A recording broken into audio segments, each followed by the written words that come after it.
Good morning, everyone. It is such a pleasure to welcome this beautiful audience to Massey College on behalf of the Massey Ethics Series and the Junior Fellow community. My name is Wojini Dorsan. I am a student in counseling psychology and global mental health at OISE, University of Toronto, a Junior Fellow at Massey, and the co-chair of Massey Junior Fellow Interfaith Committee. It is my great pleasure to introduce our speaker this morning at the Massey Ethics session titled Beyond Sacred Walls, the Role of Faith and Religion in Public Affairs. Before we begin, I would like to take a moment for a late acknowledgement. This acknowledgement is an expression of gratitude and respect for those whose territory we live and work on, and a way to honoring the Indigenous people who have cared for this land since time immemorial. I wish to acknowledge the land on which the University of Toronto operates for thousands of years. It has been the traditional land of the Huron-Wendat, the Seneca, and the Mississauga of the Credit. Today, this place is still the home of many Indigenous people from across Turtle Island, and we are grateful to have the opportunity to work on this land. With that grounding, it is my honor again to introduce our distinguished panelists. First, I would like to welcome Reverend Alexa Gilmour to the panel. Alexa is a minister with the United Church of Canada and an elected member of the provincial legislature representing Parkdale and High Park. High Park. As a minister and a politician, she lives at the intersection of faith and public policy. Her career has focused on community engagement and coalition building in an effort to break down silos and invite neighbors into mutual aid and advocacy. She has received awards and recognition for her work from all levels of government and civil society. Her writing has been featured in Broadview magazine. She has a book chapter called Public Witness in the Local Congregation in For the Sake of the Common Good, Essays in Honor of Lois M. Wilson. Alexa, we are delighted to have you here with us today. Thank you. It is my great pleasure to welcome our own junior fellow, Armaan Fallahi, a medicine PhD candidate at University of Toronto, where his work focused on neuroscience, mental health, and the social responsibility of medicine. His academic and public engagement interest lies at the intersection of faith, ethics, and philosophy, particularly how religious values shape moral, reasoning, advocacy, and policy in pluralistic societies. Armaan has been involved in student leadership in ethic-focused dialogue at the Temerity Faculty of Medicine, the Chapel Royal of Massey College, and the Interfaith Dialogue Committee of the Junior Fellow. He's the co-chair. He's my co-chair. He brings a perspective grounded in scientific training, lived religious experience as a Muslim, and engagement with global political context. Armaan, welcome. And next, I have the pleasure to introduce Tyler Wigg-Stevenson. He served as the Vicar of St. George, Grange Park, a church plant of St. Paul Bloor Street, where he also served as an associate priest and director of the ministry apprenticeship program. He holds a bachelor from Swarthmore College and an MD from Yale Divinity School, his PhD in theology from the University of St. Michael College dealt with the early Christian origins of secularity. Tyler is the author of several books, including the award-winning The World Is Not Ours to Save, and has a prior career in faith-based advocacy for nuclear disarmament. He and his wife, Natalie, a theologian, lived in Toronto East End with their 3 young daughters. We are grateful to have you here, Tyler. So this morning, dialogue will be moderated by our own Don Gilson, Massey co-chair for public policy. With that, I will now invite you, Don, to guide us into these promises and thoughtful conversation. Thank you. Thank you very much. And thank you for joining us. And just to kind of jump in fairly quickly, this whole conversation about religion and public affairs. In the 4th century, Augustine wrestled with the whole idea of church and state. And really, his most famous work was The City of God. And he talked about the city of God and the city of man, and being distinct kind of entities. In the Enlightenment, John Locke, for instance, a letter concerning toleration about distinct jurisdictions, making the idea that public affairs, government, and religious affairs were separate, were distinct. Thomas Jefferson, during the American Revolution, talked about what became the division of church and state, and he talked about building a wall of separation between religion and kind of public affairs and government. In France, in seeking to enforce a really strict understanding of secularism, they developed what they called the laicité, which actually is interesting to think about what's going on in Quebec right now, with the laws about religious symbolism and enforcing rigorously kind of secularism. And so there's been this sense of, putting it kind of in a simpler way, the politics and religion don't mix. How often we've heard that kind of an understanding. In our neighbors to the south, they actually separated church and state. And I'm talking about church and state back and forth, and I'm really meaning religion as a whole. But the Americans separated in their constitutional process church and state, building that wall that Jefferson talked about. Interesting, though, if we look at America today, we might conclude it's a pretty porous wall, that there's a fair bit of religious activity in the public square. In Canada, we never separated them. We followed the British model, and we didn't separate them, but actually over time, evolving, although we never kind of put it in a charter or anything, it seems as if we have practically separated the two. In fact, Angus Reid did a study 5-6 years ago, and they basically asked the question, should religion be involved in public affairs, public sectors? I'm paraphrasing it. And the answer with Canadians was 2-to-1 that said that they did not believe that religious groups should be involved in public affairs. And I suspect if we asked most Canadians, have we separated religion, church, and state, I think most people conclude we probably have, although we never have actually practically. So what I want to kind of try to begin a conversation is to think about that Jefferson image of that wall, and to wonder, is the wall there? Kind of how high is the wall? Are people going around it or over it? But this concept is pretty ingrained in people's perception of this separation of religion or church and state. So, Alexa, I'm going to let you just kind of jump in, because you're in a unique situation that you're not only have a religious perspective as a minister, but you're also an elected official. So I'm very intrigued to hear. Okay, well, thank you for the invitation, and it is actually a topic that I am quite a bit preoccupied with. Not just religion, and I'll share a little bit more about what I mean by that, but to answer your initial question about, do we have a wall in Canada? Well, no, on the one hand, because I am an example of a United Church minister who comes to work, and I bring my beliefs that we should be looking out for the most vulnerable, that we are there to care for the common good. So our worldviews are always at play in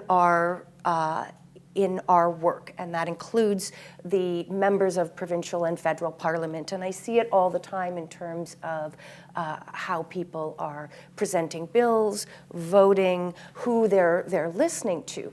What I'm really much more interested in then is that there be transparency and accountability, right? Because it's, we can't help but bring our worldview, But in a democracy, we want to ensure that, that we've got a lot of transparency, we've got a lot of voices influencing us, and that we are, in fact, acting as it for the common good. And some of the things I'm particularly concerned about right now is the ways in which the governments of the day here in Canada, certainly in the US and in other places, are being influenced by religious groups and religious groups with power and money. So we see that most maybe obviously in the US. There's a book called Shadow Network that sort of details the last 50, 60 years of the ways in which the Christian white nationalist movement got into bed with some of the oil tycoons and over 50, 60 years infiltrated the Republican Party and very much influences what's happening today. And so you've got this oligarchy that is also tied to white Christian nationalism. Well, I hate to tell everybody here, but we have those influences here in Canada. So OpenDemocracy.net talked about 5 years ago about the ways in which American, in particular, and I'm going to talk about Christian because that's my tradition, and so I feel most comfortable speaking and criticizing that and lifting up good parts of it. The Christian movements in the States that are spending hundreds of millions of dollars on influencing other countries on issues of ethics that they think are important, whether that's to us LGBTQ, gender, Planned Parenting, those kinds of pieces. More troubling, though, is that we have a growing number, and the Canadian Anti-Hate Network is documenting this very well, of white nationalist movements that are linking themselves to Christianity in particular. We saw some of that in the Freedom Convoy in Ottawa. We saw scriptures tied with white nationalist statements. And an example of that would be the Dominion Society that's just incorporated as a nonprofit last year, founded by the former executive director of the People's Party of Canada, with the goal of influencing the Conservative Party towards a anti-immigrant, and even the word Dominion has Christian connotations to it. You also see the Canadian Liberty Coalition in the Windsor-Niagara corridor meeting regularly, and they have a large influence from the States of homeschoolers. And they are raising their kids, and this is explicit in their manifesto, to take over positions of power. So that would be political positions, legal positions, and they claim that in the 2022 election, they elected, don't quote me, I think it's 12, 14 members across the country municipally. So I don't think it's a question of whether or not religion influences politics. I think it's really about the transparency of that. And then I think the flip side, before I hand it over, is that the flip side of that is we have to have robust democratic safeguards. And I am very concerned with the ways in which both federally and here provincially, the governments of their time over and over again have eroded those in favor of centralizing power for themselves and in favor of continuing to stay in power. Great example would be that just this fall, the provincial government slipped an election piece of legislation on elections into their budget bill.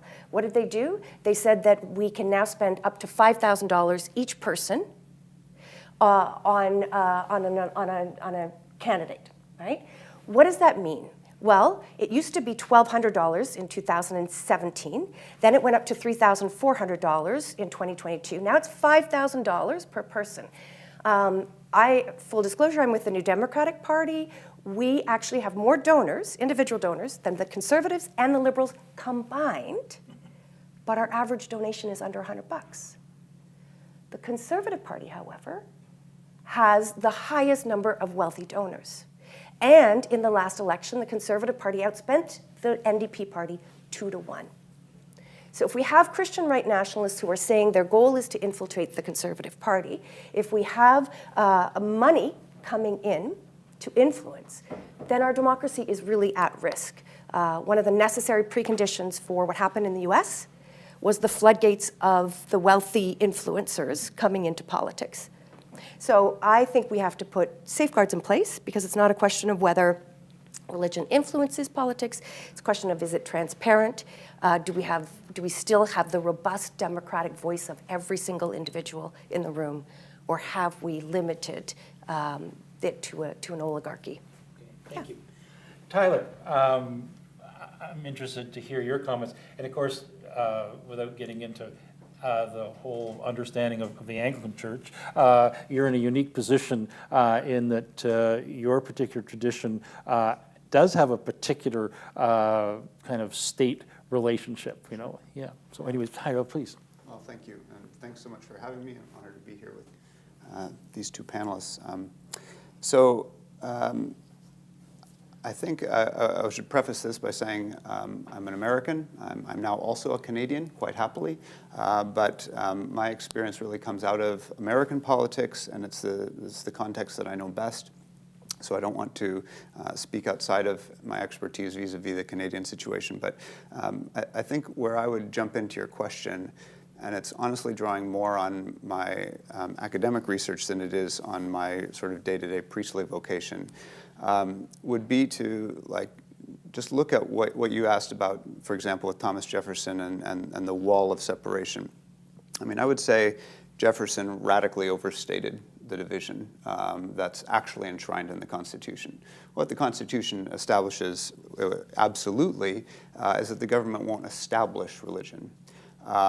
And by not establishing religion, you could argue from a historical basis, it's kind of opened the door to a kind of ongoing religious turmoil in the US, where various religious groups vie for influence precisely in this established neutrality. But there's never the sense, and I think it's often overblown when people say, well, there's this dividing wall between church and state. I mean, that's simply not there in the Constitution. I also think, and I appreciated your acknowledging it, I mean, this whole discourse around separation of church and state, even when we use that language, we tell on ourselves.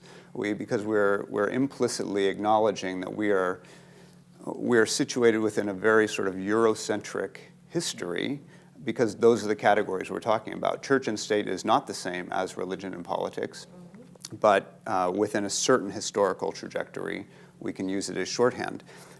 But when we pay attention to that historical trajectory, we can acknowledge that for centuries, there is the movement of the Enlightenment that seeks to, I mean, I would here refer to someone like the work of Charles Taylor, who talks about this in a secular age and tells the story in exhaustive detail of the move to an increased, what Taylor calls the immanent frame, that the role of politics, that the role of human decision-making ought to be occupied with immanent goods. And you see different versions of this playing out in different cultures. As you mentioned, in France, you can have a kind of benevolent toleration. You can have a kind of robust pluralism. You can have political systems, a secular system that sort of puts its thumb on the scale in certain directions.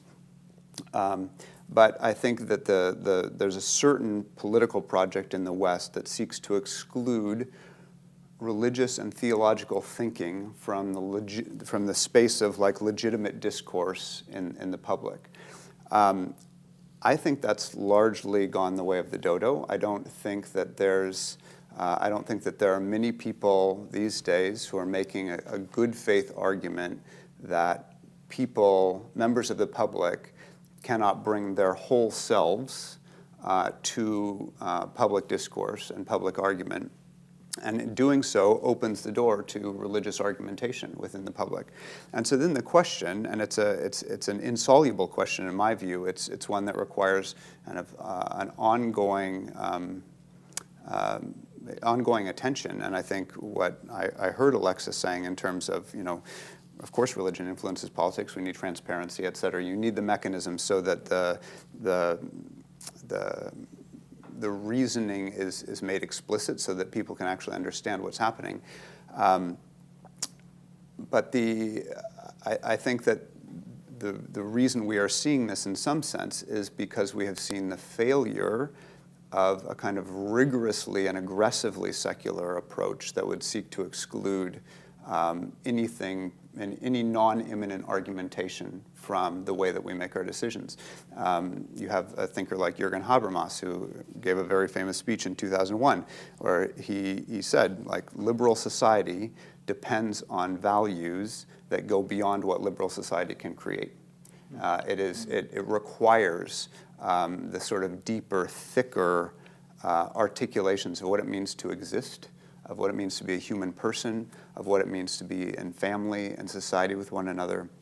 And he said, liberal society requires it, but it can't supply it. And so there's a kind of recognition that there's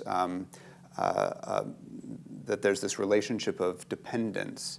And I think I'll pause there. I mean, I've got a lot of opinions about this, but I'll pause there. Just I think that's helpful as a kind of diagnostic, because if you get into a situation where it's like, no, religion shouldn't be influencing politics, then what are you really saying?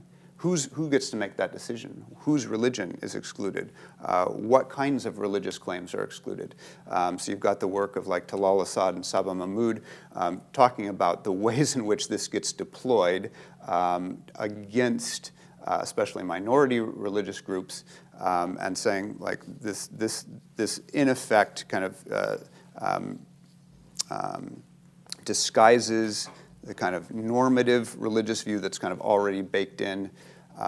And anyway, so I think I would open, without offering any conclusions, I would open by, I would want to call into question kind of the premise of what we are about when we talk about excluding religion from politics, and say, well, of course, if politics is the work of human beings with different wills, coming to a decision, or engaging in a decision-making process for the group, then in any non-homogeneous society, you are going to have different motivations, different articulations, and it is, I think, a very dangerous political path a priori to say what kinds of motivations are excluded at the outset.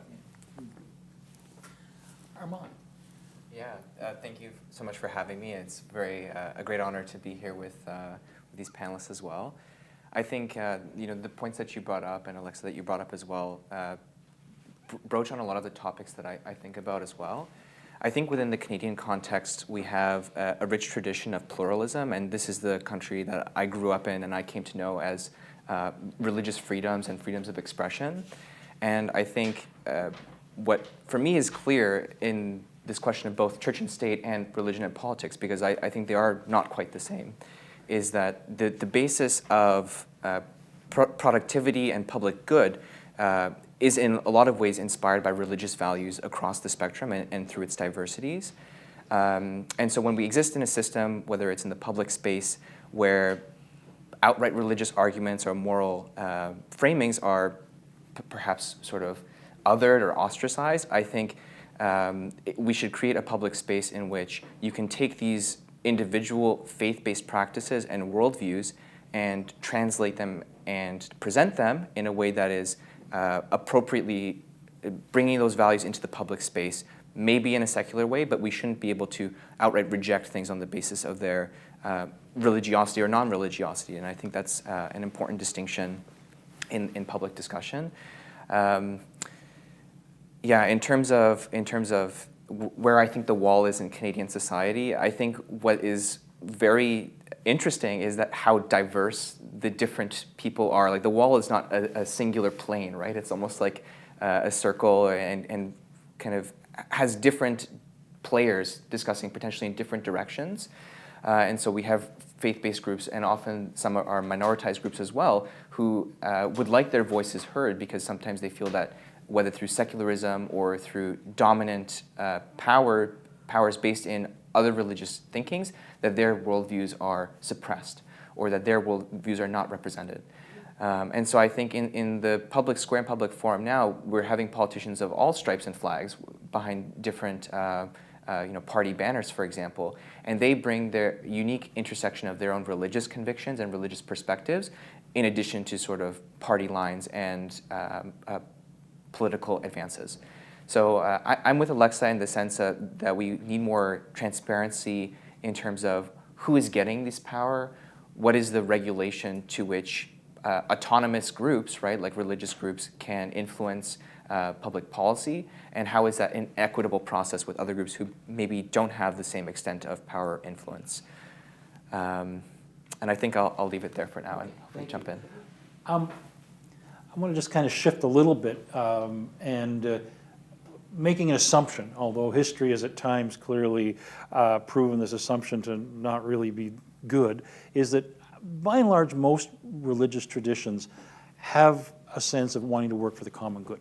I mean, we know the historical realities where that hasn't played out, but by and large. So we have people of faith, I'm talking about individual people of faith now more than sort of structure or institutional groups, who want to advocate for the common good and who are motivated from a religious perspective. And I come from a very long line of clergy. And I have an uncle who was a minister on the prairies.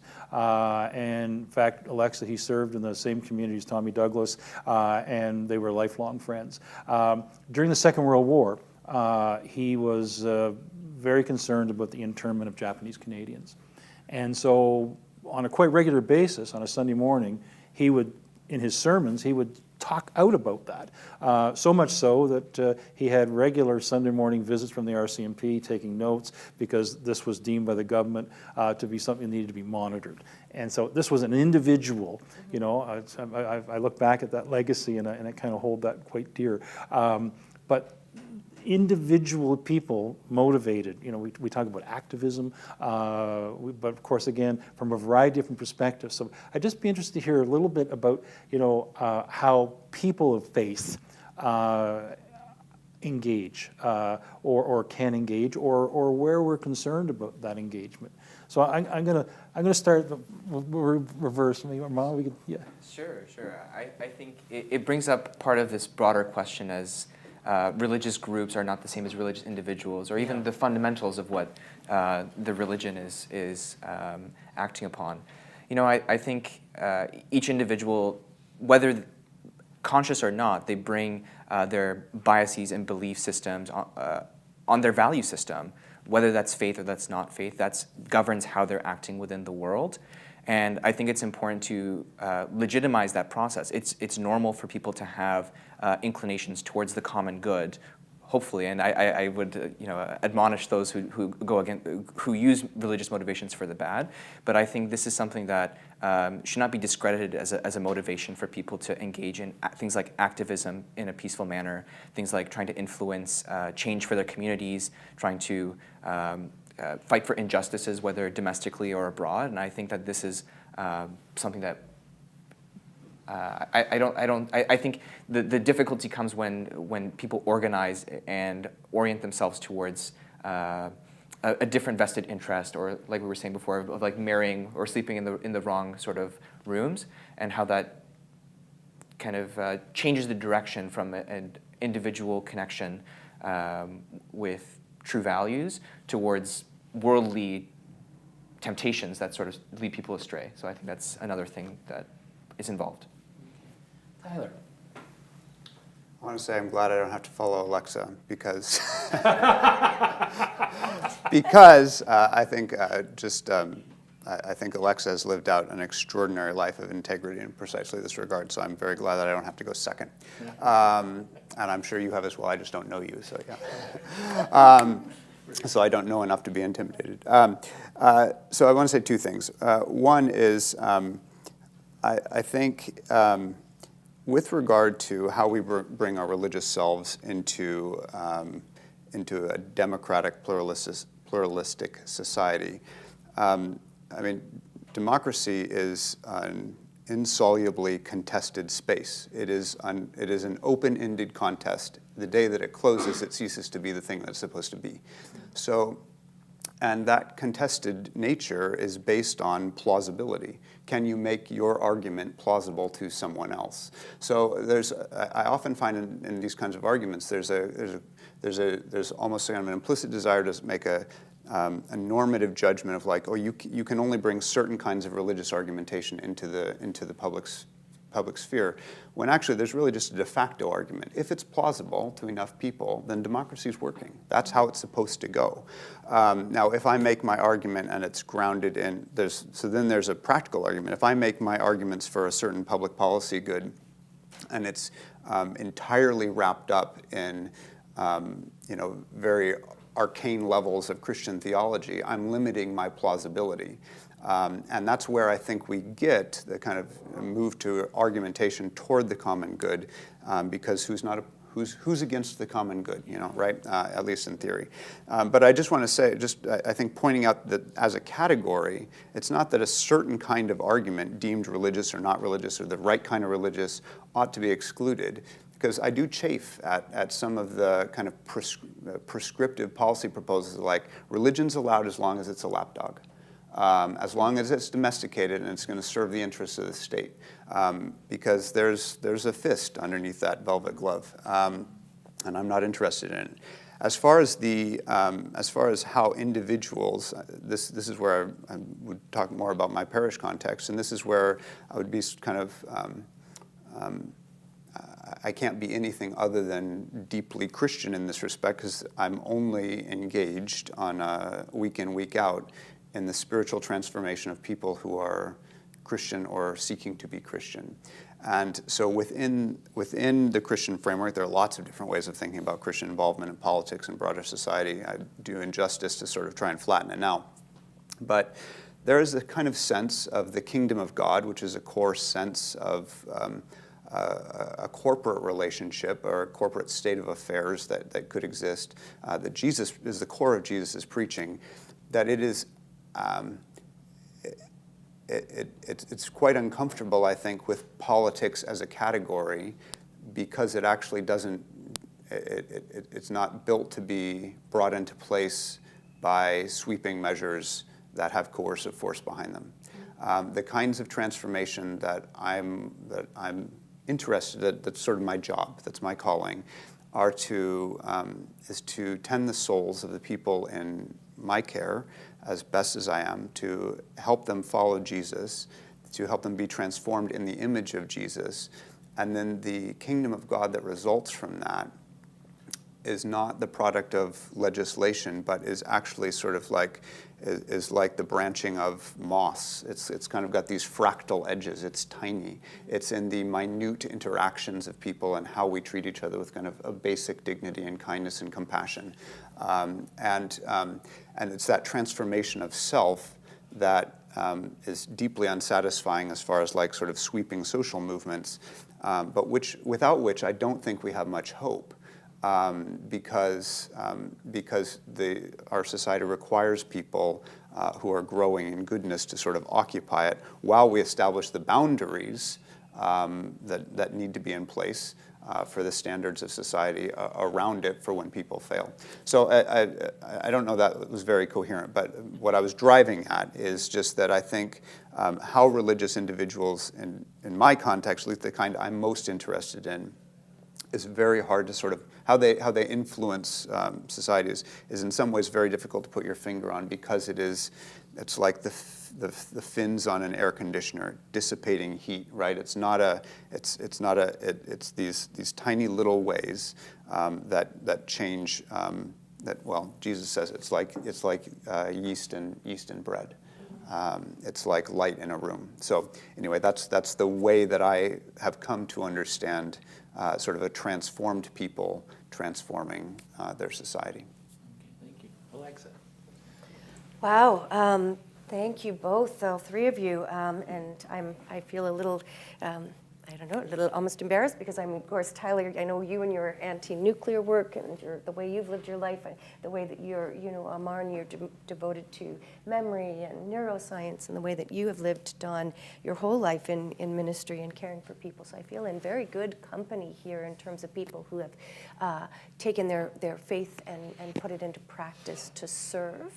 One of the things when I was listening to you, Tyler, around the plausibility of democracy, right? We can go and we pitch our idea, and we're in this room, and the best idea rises to the top because of course we can sort of work it out, right, in a conversation with one another. However, what I think I am seeing and what I think I am worried about, going back to that original question, is that influence matters, right? And so we are seeing more and more of power shaping what we think. The last election had $112 million put into advertising by the Conservative government before the election. They were the only ones who knew that one was coming. So we all heard, this is the greatest government of all time, and oh, by the way, there's an election. And I'm similarly worried about the places in which any power, so not just faith, but big tech, right? It used to be that global leaders would stand up and there'd be a bunch of bishops behind it. Now the President of the United States stands up and there's a bunch of tech giants behind him, right?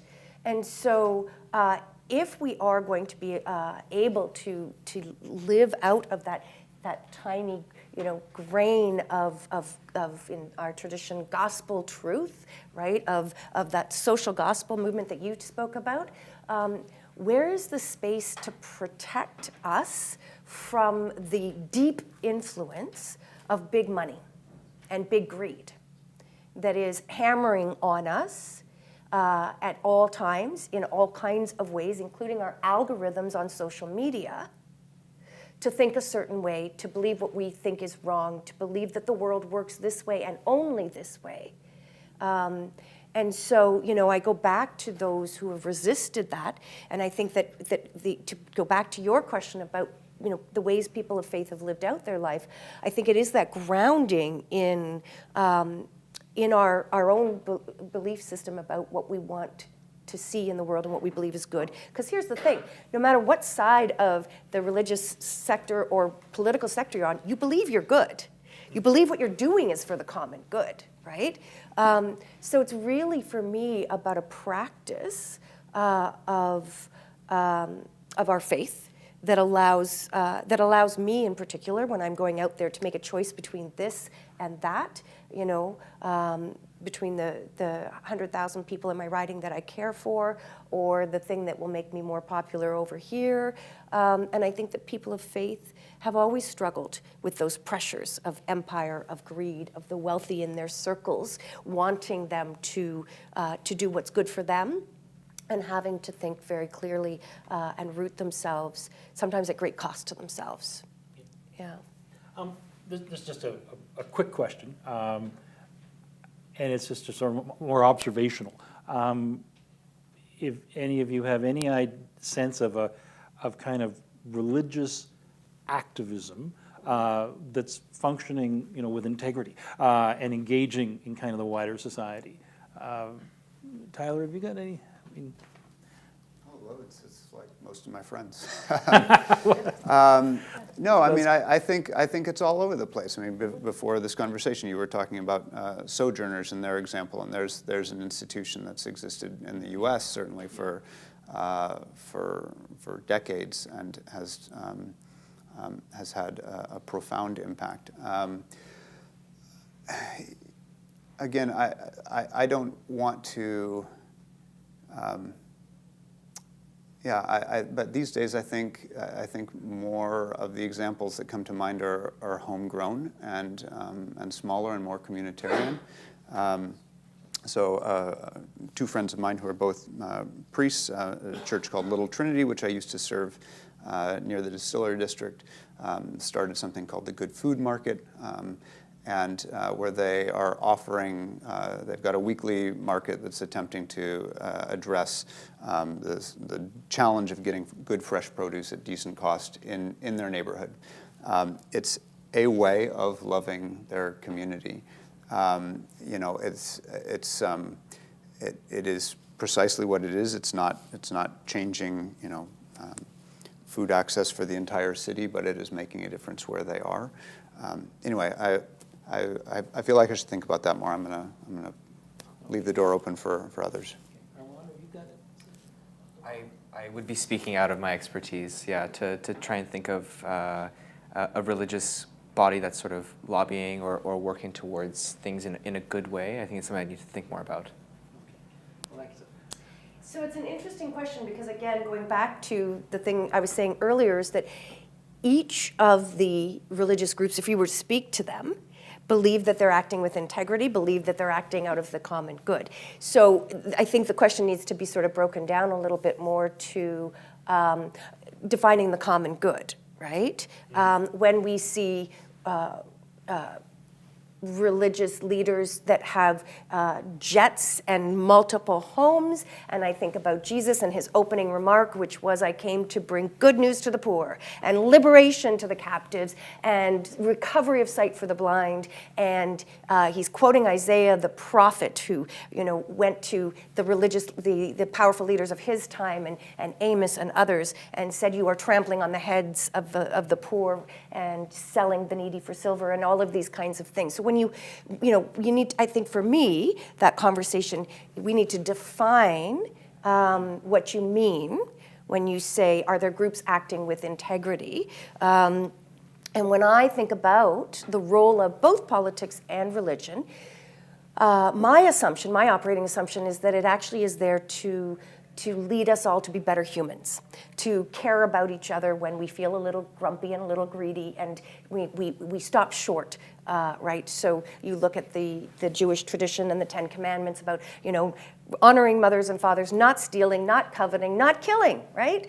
You look at the Christian tradition I was just naming, the opening, remarks of Jesus. You look at Islam and the Quran and the Baha'i faith and all of the various traditions, and the ways in which they are concerned with how we live out this experiment called, humanity.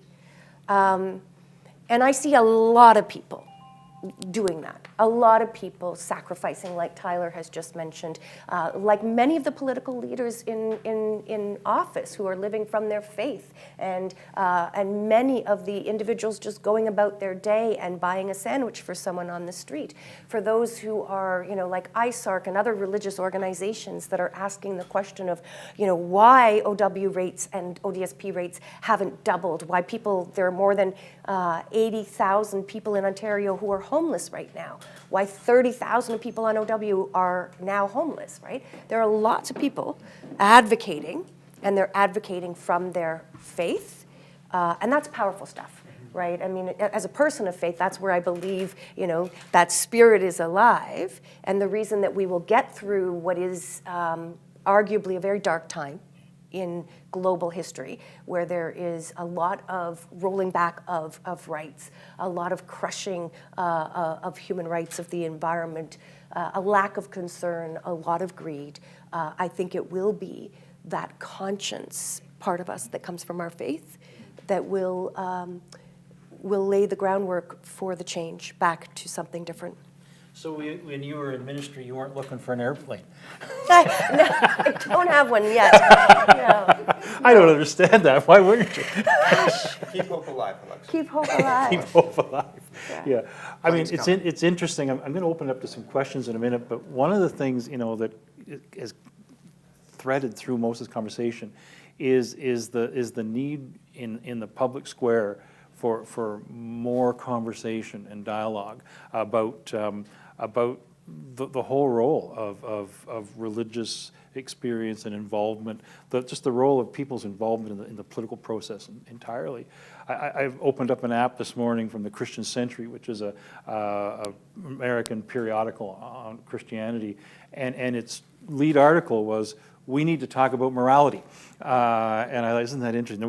That's not our issue here, but what I think they're driving at there is that, we're not quite sure where the common ground is. And so I appreciate the conversation, and it kind of begs a lot more conversation. So I'm going to open this up, and we already have somebody right here. We're going to use this microphone, if you could, so that people who are watching online will be able to pick it up. you all for speaking. As you were speaking, I was kind of thinking about how hard it is to define the common good. And I was remembering that sometime last year, I believe there was kind of the Vice President of the United States came out and said, used Ordo Amoris to kind of justify his view of America first. And I think the Pope pushed back, Pope Francis did at the time.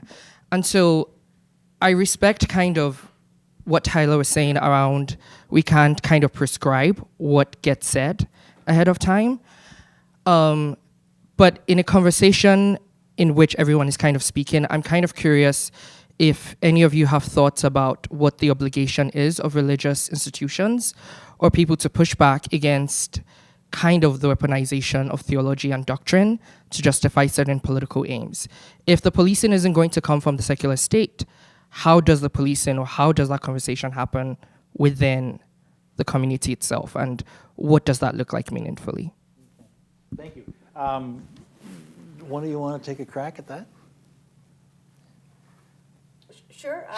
So I think there's two pieces there. I think there's a role for individuals and their religious communities to speak up, to not leave the podium or the microphone to the loudest voice, but to show up, right? And I know that that can be very hard. Speaking from the United Church's background, we really screwed up multiple times in terms of our connection with colonialism, with residential schools, and so we get a little timid sometimes about coming back into that public sphere. But if we don't, we leave the podium for those who may have religious views that are harmful, right? The other thing about that, I think, and that religious people in particular, I think all of us as citizens actually need to do, is to demand that our democracy be more robust, right?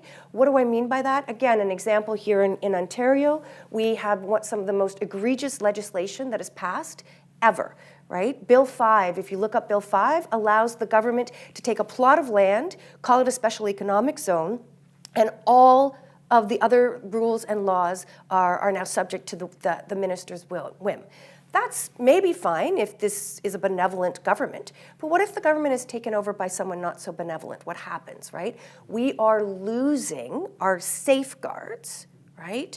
And so I think as religious individuals and communities, we should be speaking up about democracy as a whole and the protection of it now before we lose it the way that it has been lost in the States and in other places, right? Big money in politics is the end of democracy.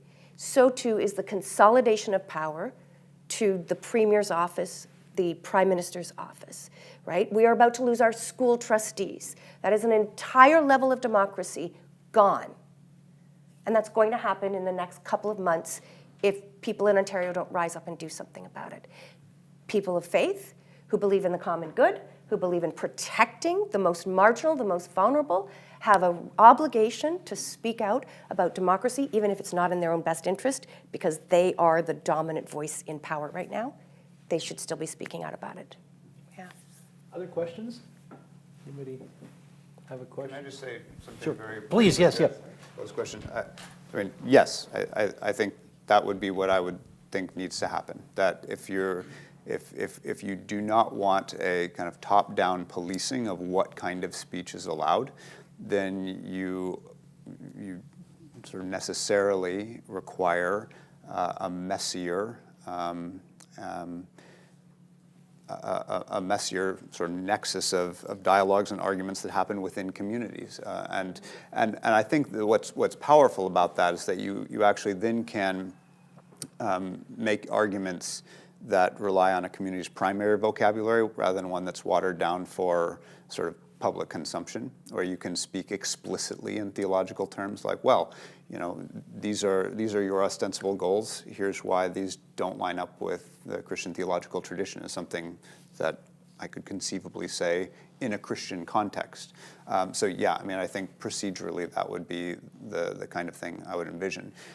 But I would also support the kinds of things that Alexa is talking about.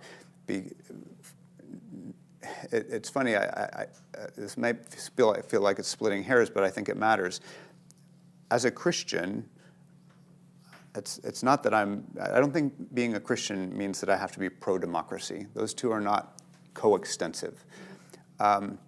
What it is that I think there is a certain form of provisional justice that is required by a God who I think rules the entire world, that is routinely failed to be attained in human society, that the most marked sign of which is how we treat the poor, and that therefore there's a theological rationale for insisting on forms of government that don't allow the poor and the interests of the poor to be run roughshod over.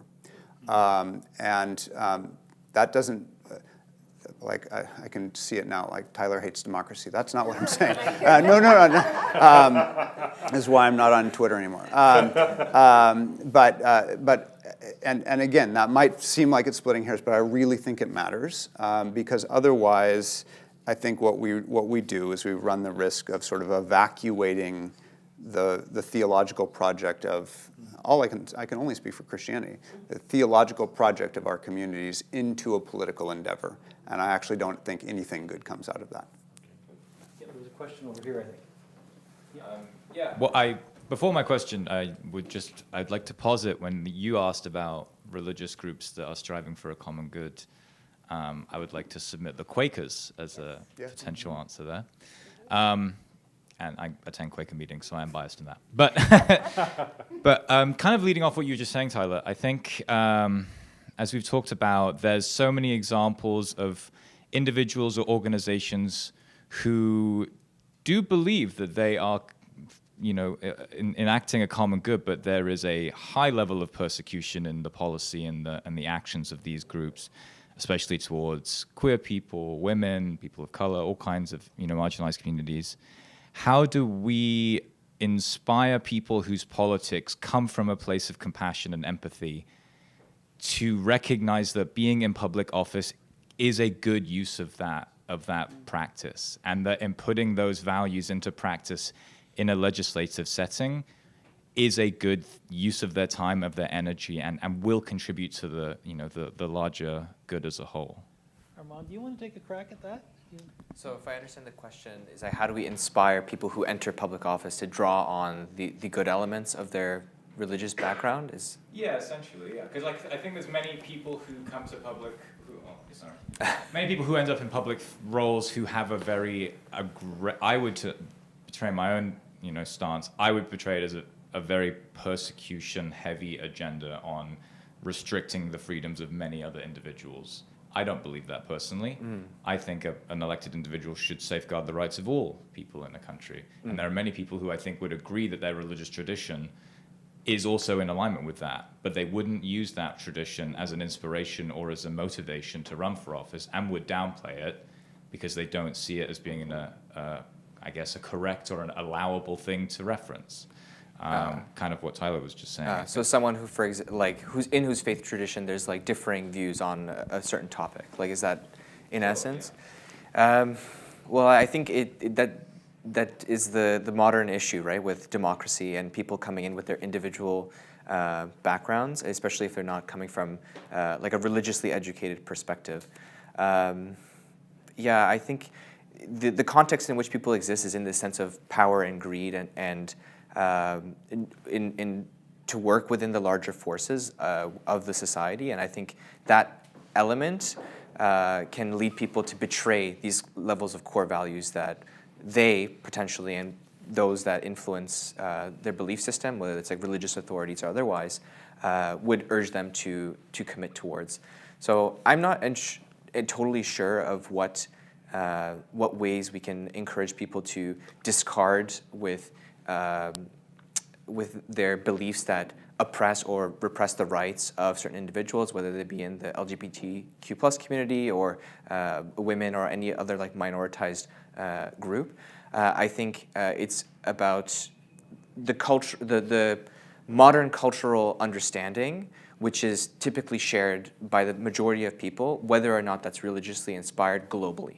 And so I think people who subscribe to this perspective should take that into their public life.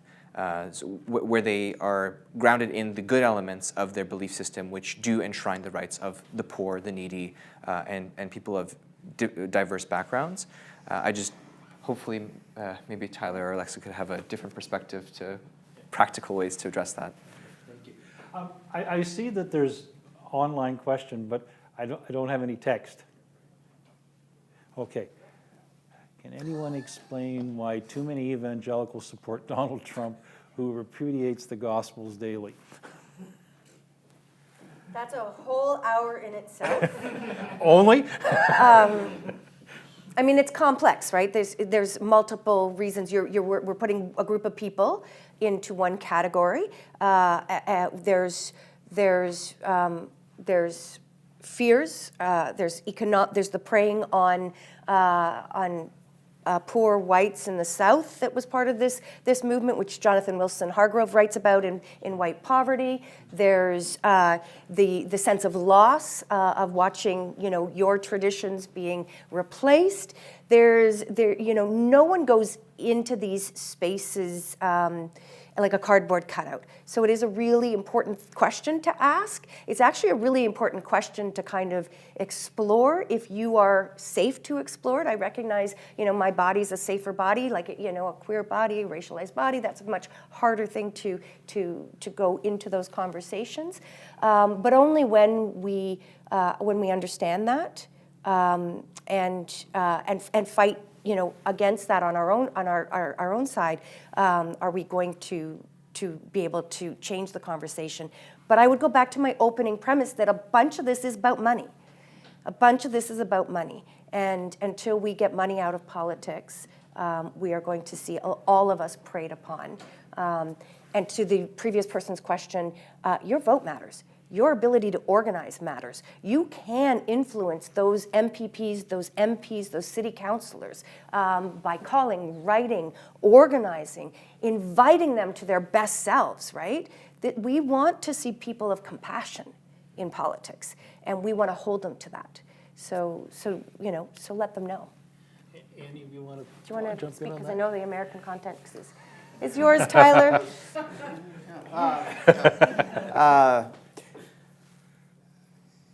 Yeah, I probably can't answer this question without getting myself in some more trouble than I want to get into. I mean, it's an astonishing percentage. It's an astonishing majority of people who call themselves evangelicals, well over 80%. No, I don't think I can explain it in a soundbite, and nor do I think I actually understand in a soundbiteable way.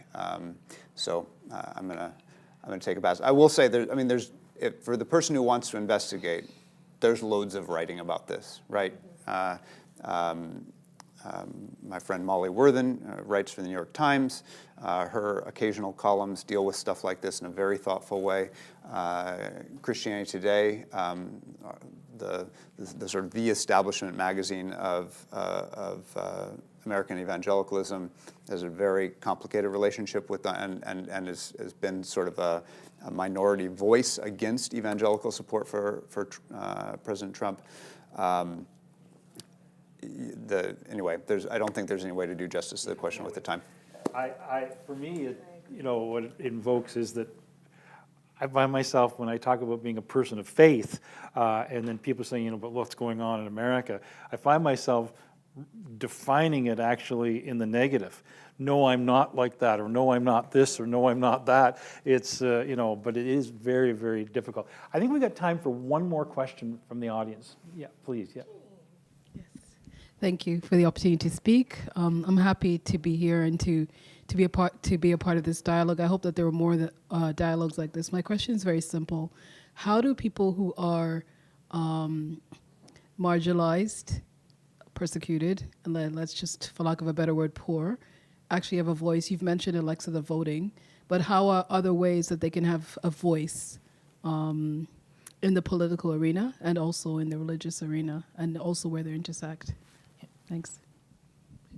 Anybody want to jump in? We just took it briefly because we're just about out of time. So quite briefly, if anybody want to jump in. I think those things are the places to start, right? Like finding people and communities where you can engage and develop yourself is always a great place, where you can align yourself with people who see things in a similar way to you, and find gaps where you can enact change, whether that's locally within your community, whether that's empowering people to vote or educating them on certain policies that they should contact their MPP about. I know a lot of faith groups do this kind of work as well, so if you can find like volunteer networks, I think that's a great way. But of course, recognizing that your voice is important and it brings the perspective and the power required to make changes in our systems, and I think that's a place to start. On that note, Can we all take a crack at this? sure, by all means, yeah. I'll be 60 seconds or less, I mostly promise. I think it's a live question whether or not they can. I think we live in very grievous times, and they're going to get worse. And I think that the worse they get, the less plausible seems the worth of a life in public service, to go to the previous question. Why would I get involved with a system that seems rigged, where it seems like the deck is so phenomenally stacked against someone who cares about certain kinds of things? I think these kinds of times are apocalyptic in nature. And I think the response from within the tradition where I sit is that it is not to negate the big project of pushing back, but to simultaneously insist on the viability and legitimacy of the small project of communities where one's poverty or lack thereof are not determinant of one's worth. And this is where I see the Christian community and the Christian parish community being of absolute importance, because in a world that feels like it is falling apart, where the umbrella is falling apart, it's these sort of places of refuge and safety. And would that it was the whole society, but if it's not, then this is, I think, the kind of calling of this is one of the callings of Christian community, is to be a place where people's personhood can be recognized as a beloved child of God. If I can just add to that, because I think that you beautifully sort of succinctly talked about what I think of Margaret Wheatley's work of Islands of Sanity, that in a time of empire crumbling, it's like a tsunami. We can't stop it. It's going to happen. Yeah. People are going to suffer, but we can create these communities of care. We can hold each other. We can remind each other of our humanity. However, being an elected official, I think the other answer is don't let us off the hook. Right? Where you can. Know what you can do, protect yourself, care for yourself, especially if you are in a vulnerable position. But where you can, insist. So I can only speak from my NDP tradition, but we insist that if it's an incumbent seat, if it's a strong seat, then only those who've been part of the historically marginalized groups can run in that seat. That is one of the ways that the NDP raises up the number of diversity and diverse voices in our community. Also, we have the unionized wages, right? So that came because people held that party to account. And so it's just an example of the ways, if it doesn't matter which party you're part of, hold them to account. Insist that those in leadership power places create the space, make room at the table. You don't have to do it all alone. And we can't. So, on that note, we do need to end, and I want to thank you all. It's a conversation that needs a whole lot more conversation, but I thank you for your contribution to this conversation today. Thank you very, very much. Yeah, thank you. Thank you. Right.